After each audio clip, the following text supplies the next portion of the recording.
In this video, we're going to go over Chapter 7, the second part of the chapter, and we're going to get more into how to create the questionnaire, the sequencing, and so forth. So we're still talking about questionnaires, and we're going to look here about question content and wording and the reliability and validity, pretesting, again, the order of the questions, and so forth. So let's talk about the question wording and the formatting.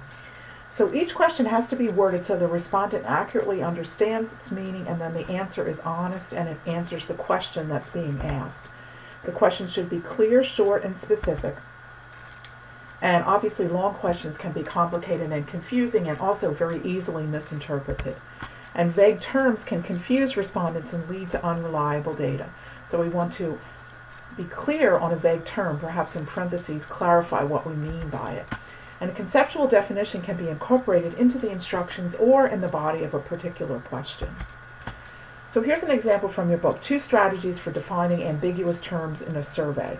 So the survey here, part of the instruction had to do with different levels in the organizational structure. So you see it says top administration means president, CEO, vice presidents. Supervisor, the person to whom you report on a daily basis, and then work group means the people that you work with. Another strategy would to be include this in the part of the question. So how often, if at all, does your supervisor, and there's the definition showing up there, the person to whom you report on a daily basis. So 2 different approaches. One would be to put it in the introduction or the cover letter, and the other is to incorporate the definition into the particular question where it applies. So the wording and the formatting, separate questions including different components of the conceptual definition can be used, and this will improve the measure's validity. And this is why it's important to think about why you're including a question on a survey and how you're going to utilize the information from it. And there may be more than one question, again, that links into the conceptual definition. So here's another example from your book, dividing a question up. So rather than asking one broad question, the investigator can divide the question into a series of questions. So the following questions were asking respondents to indicate their level of satisfaction with various employee benefits. The survey directions told the respondents to X out the number that corresponded to their response, and they actually had a sample included. And so in these questions, please indicate how satisfied you are with each of the following employee benefits. So we notice it's actually a broad question, but then it's broken down into 7 different components here. So they actually are going to rate how satisfied they are with each of these benefits that comes with their job at this particular organization. So the list of responses obviously should include all the probable responses. We don't want to leave a gap anywhere where a respondent might say, well, the answer I want to give is not there. A question or list of responses should indicate how precise of an answer is expected. So if we're asking people to provide a number about something, a number of times within a month, within a week. If we're reporting on something like a weight, we might say report to 1 decimal place. Ask a respondent for information that's readily available to them. Keep the study purpose in mind, and consider the trade-off between the precision and the cost of information gathering. The estimate of specific information might suffice. Rather than give me the exact number of times in the last month this occurred, estimate in the last number of months that this event occur, never 1 to 2 times, etc. Self-reports of behavior and opinion are especially difficult, and they're important in surveys because they ask people to report on their behavior, attitudes, motives. And this information about organizations can sometimes be verified, but self-reporting of your own behavior by individuals is difficult or impossible to verify.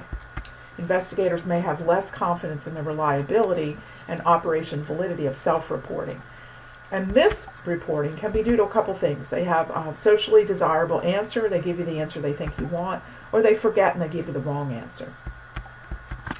Social desirability and misreporting can also occur with opinion questions. Uninformed or disinterested respondents may express an opinion. You would probably want to include a don't know or not applicable. But if the respondent picks don't know, that could mean they don't understand the question, they're ambivalent, or they have trouble answering the question. So you may want to drill down a little bit more there. Any question with a high proportion of don't know responses should be examined. And this is again why it's important to do a pretest and a pilot. Filter questions can be used to identify disinterested respondents, which means that we can send them to a series of questions and probably terminate the survey earlier than people who are really interested. You could also ask a dichotomous question and then follow it with an intensity question. And again, things about frequency should cover a limited span, maybe a month, a week, a year. Specify the time period. If the measure includes a series of questions with similar answers, like agree, disagree, respondents may provide the same answer for all the questions regardless of the content.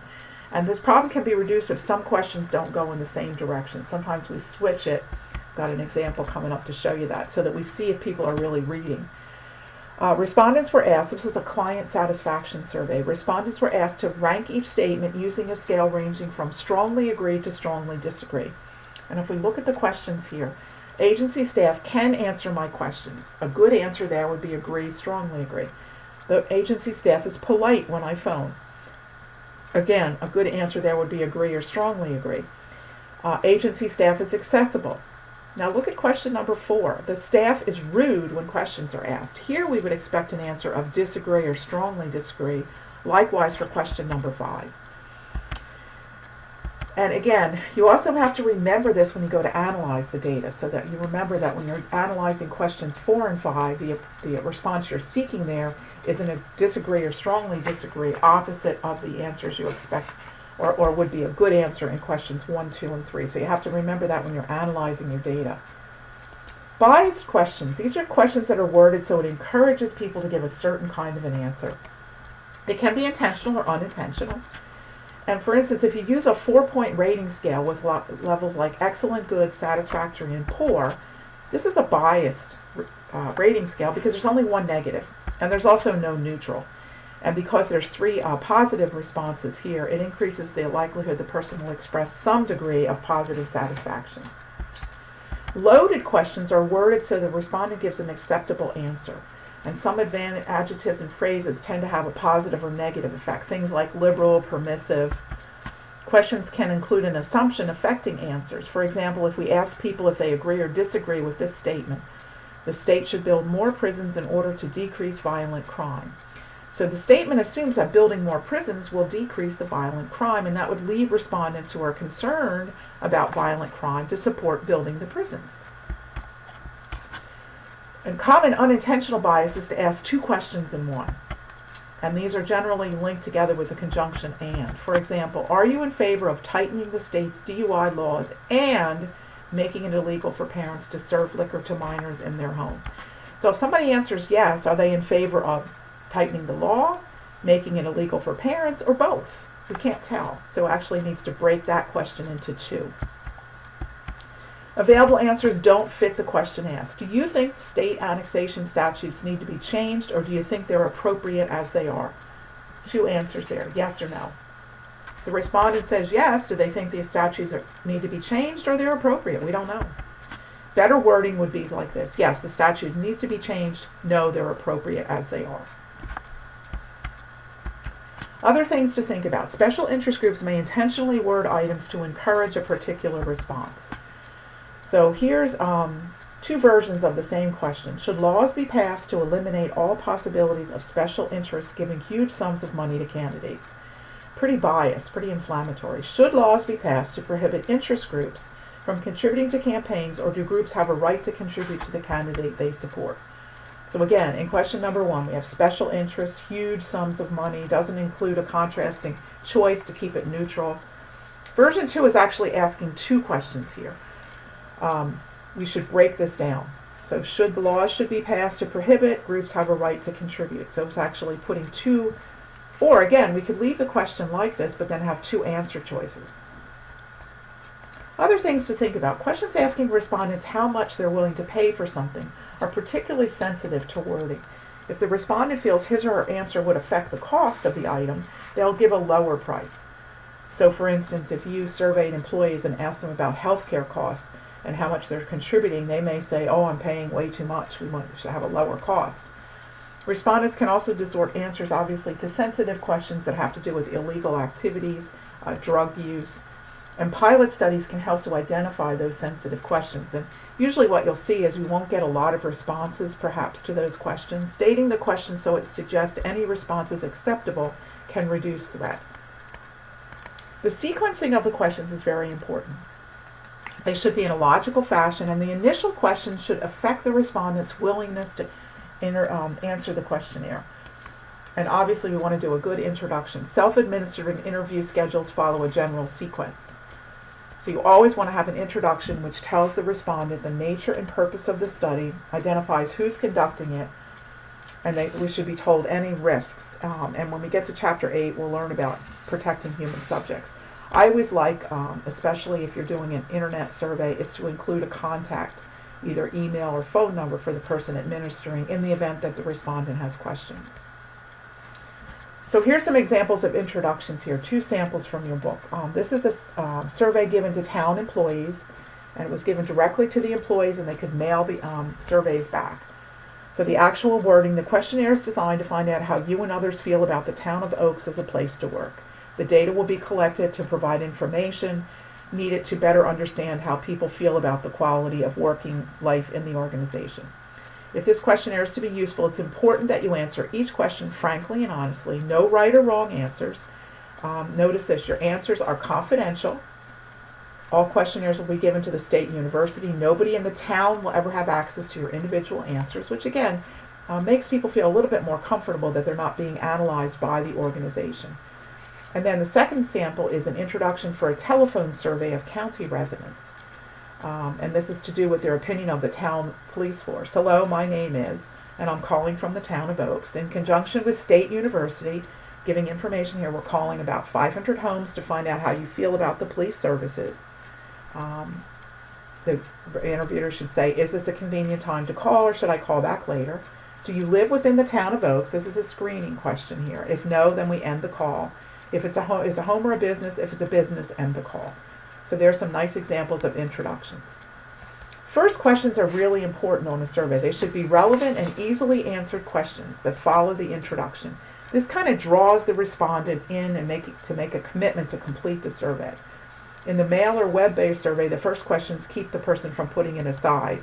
And in the telephone, it's important the first questions get cooperation from somebody who might be wary of the survey. Avoid sequences that can bias answers. Sequencing in a self-administered questionnaire may not be as effective. Self-administered, they can jump ahead. Major questions distinguished between the first and the major can be virtually non-existent. These are questions that are grouped in sections addressing the major issues of the survey. Again, the question wording is important because it has to be logical to the respondent. Start with some general and then go to specific.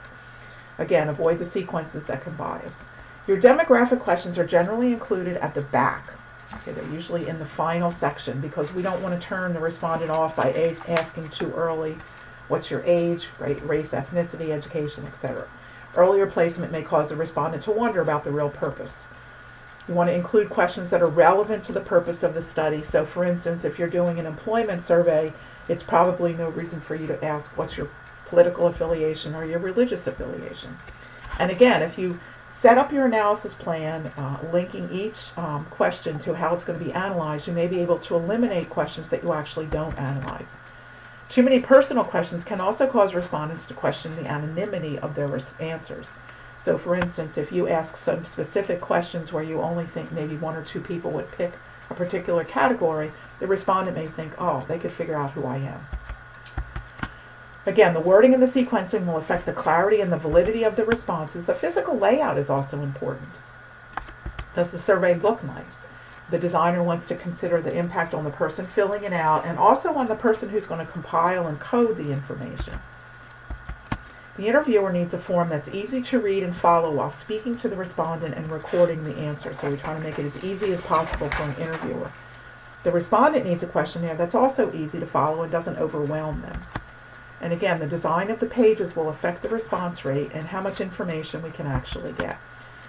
And it really is critical to say a well-designed survey communicates the seriousness of the research effort. You want to check your survey. You don't want to have typos. You don't want to have grammatical mistakes. You need it to look nice. Okay, so checklist for constructing. On a self-administered, you want to make sure the purpose is clearly stated in the introduction. Give directions on how to answer the questions. Respondents who don't belong to the target population should be quickly identified. And again, if this is an electronic survey, they can be bumped out pretty quickly by the branching questions. You want to give a deadline. A return address should appear on the survey instrument, especially obviously if it's a mail survey, you want to include a self-addressed stamped envelope. For interviewer surveys, the interviewer's introduction has to clearly give the purpose, again, give clear directions. And again, same thing that you had for the self-administered survey.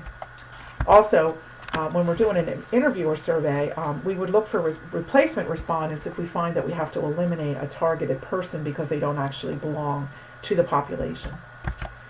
On all surveys and data collecting instruments, critical terms should be identified. Don't use abbreviations. Conjunctions such as "and" should be avoided because generally that means there should have been 2 questions. The responses have to be adequate, appropriate, mutually exclusive, meaning that if you're asking the person to select one choice, there should only be one choice for each respondent. Requested data should be accessible and the item grouping should be logical. And for opinion, there should be some neutral wording on the question and then also balanced responses. Remember how we talked about having an equal number of positive and negative, and also possibly including a neutral or a not applicable. The efficiency of this questionnaire: visualize the information produced and how you're going to use it. And then if you work with a model, that will help you decide the questions to ask, what types, and also how to ask those. And again, you want to look at the output to improve the efficiency. The researcher should, again, this is so critical, describe the analysis plan and then link the plan to the questionnaire so that you check and see that every single question is part of the analysis plan. If there's a question there that doesn't appear in the analysis plan, it should be taken off of the survey. And formatted tables, you can actually make up a report, a blank report, and then fill in dummy data to give you gaps, to identify gaps where you're not collecting information or you have unnecessary questions that are not linked to the analysis plan. And then here's an example from your book. This was using planned output to guide the content of the questionnaire. So they wanted to survey managers who received this particular type of training and how they would use the training in their jobs. So step 1 was just to describe the planned analysis, identify the outputs that will produce, the question that it links to, and then indicate the value of the output. So they have some univariate here, they have frequency of use, they identify the questions here. And then the bivariate output, they're going to be factors associated with how the trainees use this training program. Tables will be created to examine these relationships. So again, this tells them that they need to collect information on the education level, the division where the person works, years since training, and so forth. And then the value and the use of the bivariate output, if they see any patterns there, then they might be attributable to what they call decay, training forgotten over time. And again, they're laying out the whole pattern of how they're going to do this, and then ultimately review the questionnaire, outline with study users to see if they identify unnecessary or overlooked information. So a nice plan before the survey is ever launched. Again, we talked about this earlier. Pretesting and piloting is an iterative process. First you plan and write the tool. Then you have the questionnaire reviewed by researchers. And then finally, pretest. Ask a small group. And this may not be the target population. It may simply be people that are easy to get to, although it is helpful to have people from the target population. And this will help you to see whether the people understand the questions and can answer them. You can also record how long it takes to answer the questions. Then you want to do a pilot. Okay, and the pilot is really getting into the potential subjects. And again, checking that the items have sufficient variation. You want to have some minimal analysis to determine whether the survey, will provide useful information. And the pretest and the pilot are, again, effective at detecting questions that are misunderstood, less effective at detecting measurement problems, especially operational validity. But that doesn't mean you shouldn't do these. You really should take the time. If the survey is important to you and the information is important, pretesting and piloting is critical. So in summary for Chapter 7, these were kind of the things that we went over. We went over questions and questionnaires. We went over the outline of the types of questions, how to put them in the right order. Talked about biased questions. We talked about planning, pretesting, and piloting. So this should be very useful information as you're working on your second project for the course.